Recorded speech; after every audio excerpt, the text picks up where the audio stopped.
Hey everyone, Derek here with a quick news update on the Sonic the Hedgehog movie, as Tyson Hesse, the man behind the recent Sonic animated shorts and the lead designer of the new movie Sonic, had some things to say on Twitter that are worth noting, mainly in terms of Easter eggs. One that takes place at the beginning of the movie, and one that takes place at the end. So if you haven't seen it yet, be warned of spoilers, as these are some of the big moments from the movie, especially in terms of relating back to Sonic lore. Right off the bat, in the very beginning, Sonic gets attacked by an echidna tribe, and he has to run away and escape to Earth. However, according to Tyson Hesse, the echidna that attacks Sonic, the lead one that actually uses the arrow and takes down his owl mother, is actually supposed to be Pachamac from Sonic Adventure, the father of Tikal, and the one who tried to misuse Chaos initially. So already he's kind of planting seeds that may or may not pay off. It could just be an Easter egg. It could be something that gets picked up on in a Sonic sequel. We don't know for sure.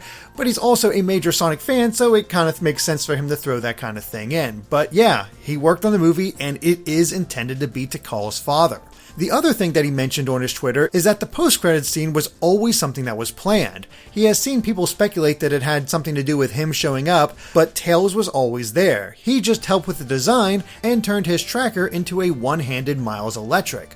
So yeah, it's mainly just insider knowledge on the whole design process of these extra characters and what he intended, or what was always there to begin with, and it's rather interesting. But along with that, Ben Schwartz, the voice of Sonic, recently spoke on Cinema Blend's Real Blend podcast to talk about his reaction to the initial design of Sonic in the first trailer, which was evidently put together rather quickly.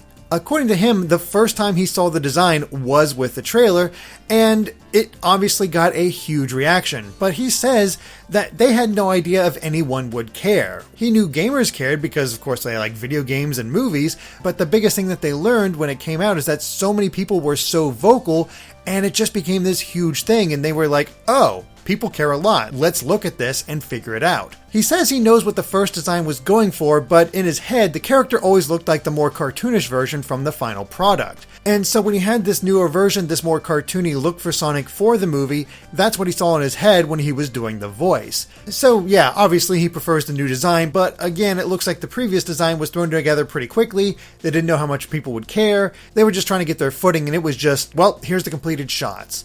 So yeah, some interesting behind the scenes Sonic news there, but what do you think? Let us know in the comments, and of course be sure to subscribe to Gaming Explained for more on Sonic and other things gaming as well. Until next time, bye.